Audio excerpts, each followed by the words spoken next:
1908 की बात है। 3 जुलाई 1908 गुरु पूर्णिमा का दिन था। लेकिन शिरडी छोटा सा गांव, कम पढ़े लिखे लोगों का गांव, किसी को पता ना था गुरु पूर्णिमा होती क्या है। मस्जिद में अपने आसन पर बैठे हुए साईं ने श्यामा से कहा कि जाओ उस बुढ़े को बुला लाओ और उससे कहना कि उसे इस खंभे की पूजा करनी है। वो जो खंभा, हम जब मस्जिद माई की सीढ़ियां चढ़ते हैं, 3.25 सीढ़ियां जो हमको अब दिखती हैं, उनकी शुरुआत में नीचे बाएं हाथ की तरफ एक खंभा लगा हुआ है। कहते हैं कि बाबा इससे अपनी रीढ़ टिका करके बैठा करते थे और कहते हैं कि उस खंभे के उद्गम स्थान का सीधा संपर्क गुरु स्थान पे जो शिवलिंग स्थापित है उससे है। कहते हैं वहां पे जो तहखाना था वो सीधा इसी स्थान को आकर के निकलता था। बाबा की लीला बाबा जाने। बाबा ने कहा कि जाओ उस बुढ़े को बुला लाओ, उसे इस खंभे की पूजा करनी है। बुढ़ा यानी तात्या साहब नूलकर, जिनके बारे में हमने अभी जिक्र किया कि उन्होंने बाबा के चरण तीर्थ पी करके प्राण त्यागे। मात्र 47 वर्ष की उम्र में उन्होंने अपने प्राण त्याग दिए थे। उनका असली नाम था कृष्णा जी नूलकर। पंढरपुर में जज थे और पंढरपुर में एक केस में उन्होंने अद्भुत फैसला दिया था। केस यह था कि पंढरीनाथ, पंढरपुर में जो विठोबा का स्वरूप है, उसकी पूजा करने का श्रेय किसी वर्ग विशेष को नहीं मिलना चाहिए। मन के बहुत साफ व्यक्ति थे कृष्णा जी नूलकर। उनके मन में यही ख्याल था कि ईश्वर सभी को सुलभ है और ईश्वर कभी भेदभाव नहीं करता। तो तमाम दबावों के बावजूद कृष्णा जी नूलकर ने यह ऐतिहासिक फैसला दिया कि पंढरपुर में विठोबा की पूजा करने का अधिकार सबको बराबर है, किसी वर्ग विशेष का अधिकार उस पर नहीं है। उनका यह फैसला देना हुआ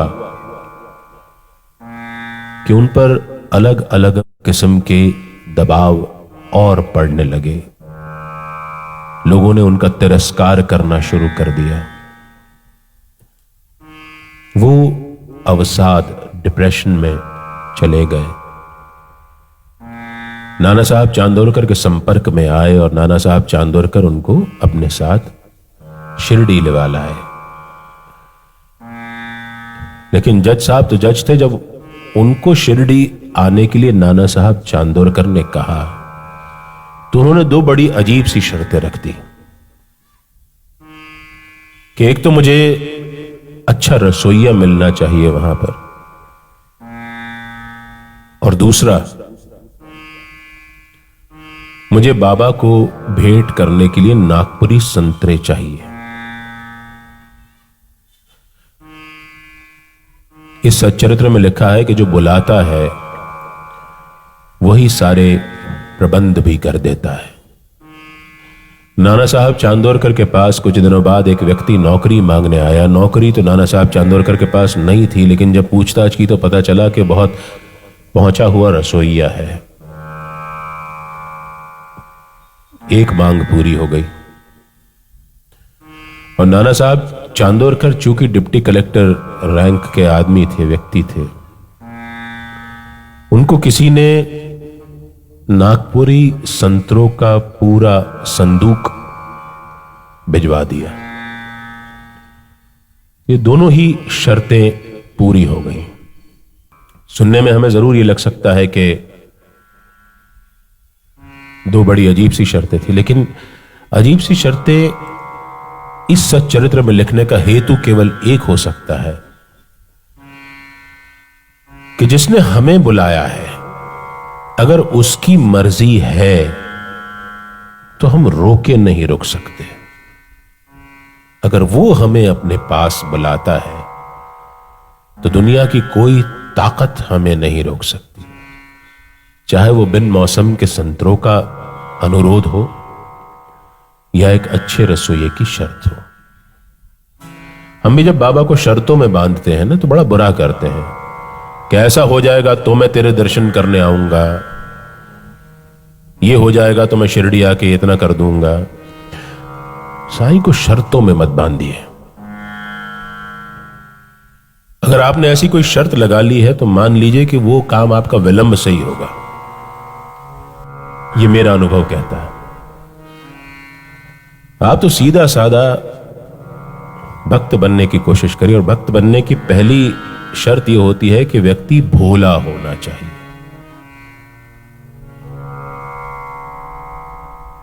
दूसरा, व्यक्ति भीना होना चाहिए। जैसे शिवलिंग के ऊपर वो जो एक कलश रहता है उसमें से पानी शिवलिंग के ऊपर टपकता रहता है और वो शिवलिंग हमेशा भीना बना रहता है, वैसे ही भक्त के ऊपर भक्ति की बूंद हमेशा ऐसे ही टपकती रहनी चाहिए कि वो सदैव भीना रहे और भोला रहे। तीसरा, भक्त अविभाज्य होना चाहिए, जो बटे नहीं। उसकी भक्ति एक निष्ठ होनी चाहिए, उसकी भक्ति का केंद्र बिंदु एक होना चाहिए। यहां वहां जहां तहां अगर केंद्र बिंदु बना लिए तो हम वो एक ज्योमेट्री के स्टूडेंट जानते हैं, सर्कल बना लेंगे और हम उसी चक्कर में घूमते रहेंगे। सीधा रखेंगे तो वो पथ मिल जाएगा जो हमको हमारे इष्ट तक पहुंचाता है।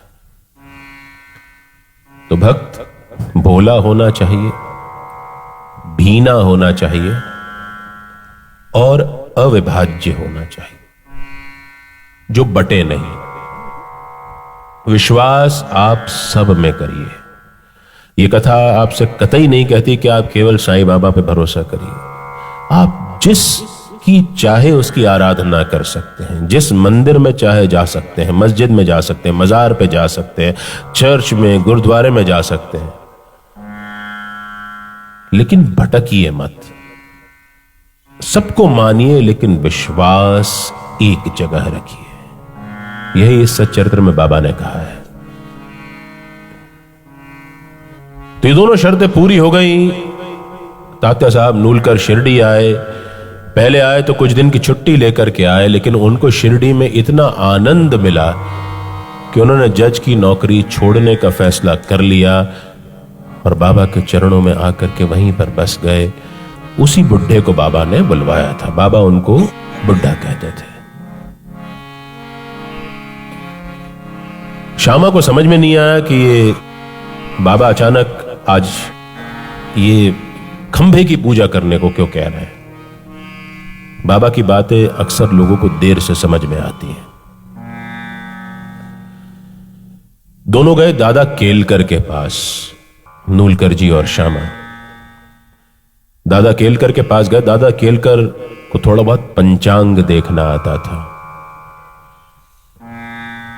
तो पंचांग देखने के लिए आग्रह किया कि देखिए साहब आज कोई विशेष दिन तो नहीं है। दादा केलकर ने पंचांग निकाला और उन्होंने कहा कि आज तो गुरु पूर्णिमा है और निश्चित ही बाबा इस खंभे की पूजा करने को कहने को लेकर के उनका इशारा है कि उनके गुरु की आज पूजा अर्चना की जाए। अब इन दोनों को तो बात समझ में आ गई। उन्होंने दादा केलकर को भी लिया साथ में। तीनों मस्जिद में आ गए और मस्जिद में आके तीनों ने जिद पकड़ ली कि बाबा आज गुरु पूर्णिमा है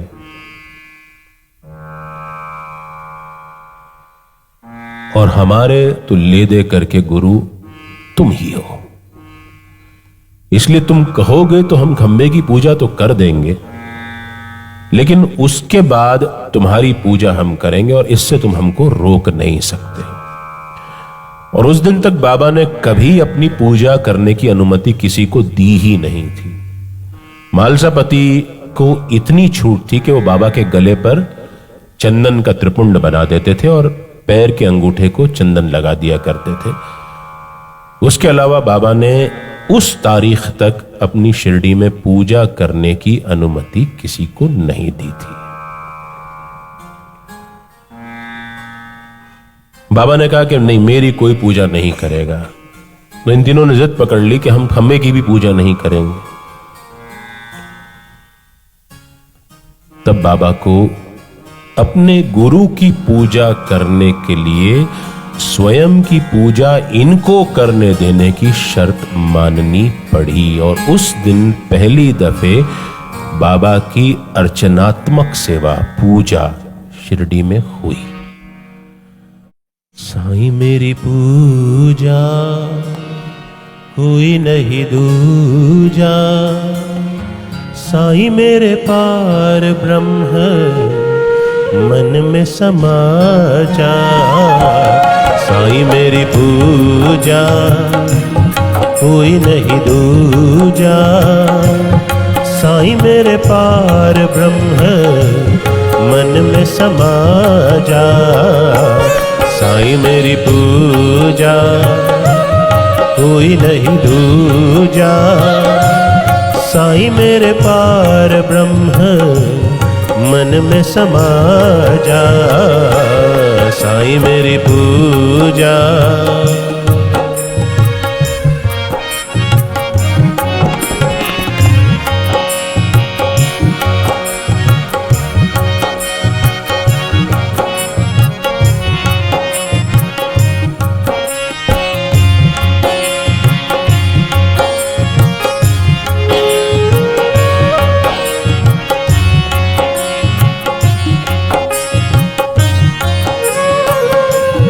मेरे गुरु साईं भव पार लगाए, मेरे गुरु साईं भव पार लगाए। साईं मेरे मन मंदिर में तू ही समाए, साईं मेरे मन मंदिर में तू ही समाए। साईं मेरी पूजा कोई नहीं दूजा, साईं मेरे पार ब्रह्म मन में समा जा। साईं मेरी पूजा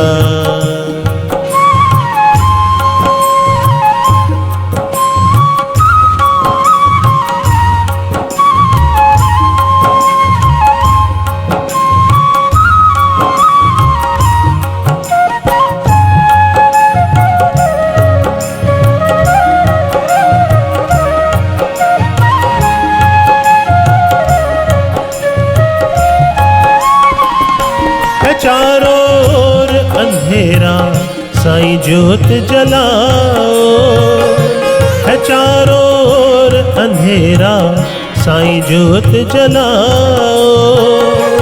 भूले भटकों को साईं राह दिखाओ, भूले भटकों को साईं राह दिखाओ। साईं मेरी पूजा कोई नहीं दूजा, साईं मेरे पार ब्रह्म मन में समा जा। साईं मेरी पूजा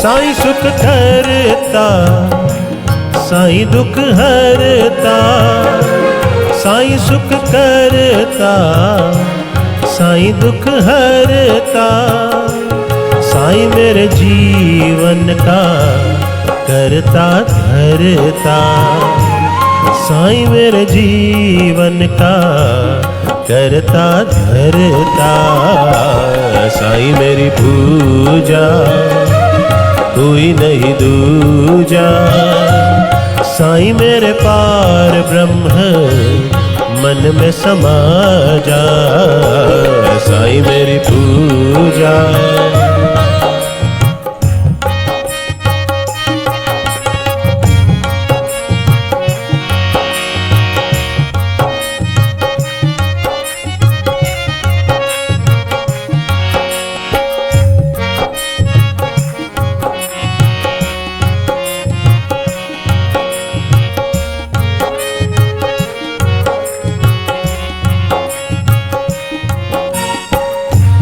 मेरे जीवन की है ये ही सच्चाई, मेरे जीवन की है ये ही सच्चाई, भाग्य मेरे जो मुझको मिले मेरे साईं, भाग्य मेरे जो मुझको मिले मेरे साईं, साईं मेरी पूजा कोई नहीं दूजा, साईं मेरे पार ब्रह्म मन में समा जा, साईं मेरी पूजा पूजा कोई नहीं दूजा, साईं मेरे पार ब्रह्म मन में समा जा, साईं मेरे पार ब्रह्म मन में समा जा,